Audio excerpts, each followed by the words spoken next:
دیدی چه کسچری گفت؟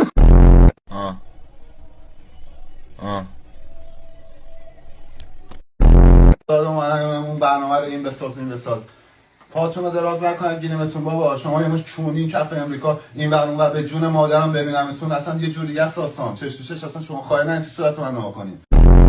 من حوصله ندارم اذیتم نکنید. ان شاءالله من بمیرم و راحت شینم. دلم کنید بابا. مشکل داری بی‌ناموس. ما داریم زحمت میکشیم. تو نمیدونی چه بلایی سر ما اومده. گو میخوری فوش میدی.